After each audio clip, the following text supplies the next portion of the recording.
ക്യാൻസറിൻ്റെ കൂട്ടത്തിൽ ഏറ്റവും നമ്മളെ ഭീതിപ്പെടുത്തുന്ന ക്യാൻസറിൽ ഒന്ന് ശ്വാസകോശാർബുദം തന്നെയാണ്. ആഗോളതലത്തിൽ ഏകദേശം 20 ലക്ഷം ആൾക്കാർക്കാണ് ഈ ക്യാൻസർ വരുന്നത്. ചികിത്സയിലൊരു പ്രയാസം എന്ന് പറയുന്നത് താമസിച്ചുള്ള രോഗനിർണയവും വില കൂടിയ ചികിത്സാ രീതികളുമാണ്. അപ്പം നമ്മുടെ മുന്നിലുള്ള ഏറ്റവും പ്രാവർത്തികമായ ഒരു സംഗതി എന്ന് പറഞ്ഞാൽ രോഗത്തിന്റെ പ്രതിരോധമാണ്. ഏറ്റവും പ്രധാനപ്പെട്ട കാരണങ്ങളിൽ ഒന്ന് പുകവലിയാണ്.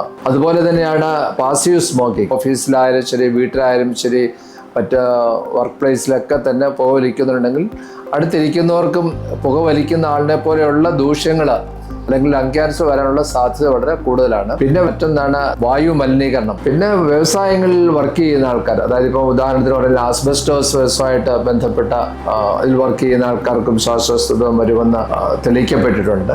രോഗലക്ഷണങ്ങൾ പൊതുവെ പറയുകയാണെങ്കിൽ ചുമ, ശബ്ദമടപ്പ്, ശ്വാസം മുട്ടല്, കഫത്തിൽ കൂടി രക്തം വരിക, പിന്നെ രോഗം മുന്നോട്ട് പോയി കഴിഞ്ഞാൽ ചിലപ്പോൾ തലച്ചോറിലേക്ക് ആ രോഗം പടർന്നിട്ട് അതിൻ്റെതായ ചില രോഗലക്ഷണങ്ങൾ ഉണ്ടാവുക, എല്ലുകളിൽ വേദന വരിക, കരളിലേക്കൊക്കെ രോഗം വ്യാപിച്ച മഞ്ഞപ്പിത്തമൊക്കെ വരിക. അപ്പോൾ നമ്മൾ പൊതുവെ കാണേണ്ടത് രോഗം വരാതെ തടുത്തു നിർത്താൻ പറ്റുന്ന മാർഗങ്ങൾക്ക് നമ്മൾ കൂടുതൽ പ്രാധാന്യം കൊടുത്ത് മുന്നോട്ട് പോകുകയാണെങ്കിൽ ഒരു പരിധി വരെ നമുക്ക് ശ്വാസകോശാർബുദത്തിൽ നിന്ന് രക്ഷപ്പെടുവാൻ സാധിക്കും.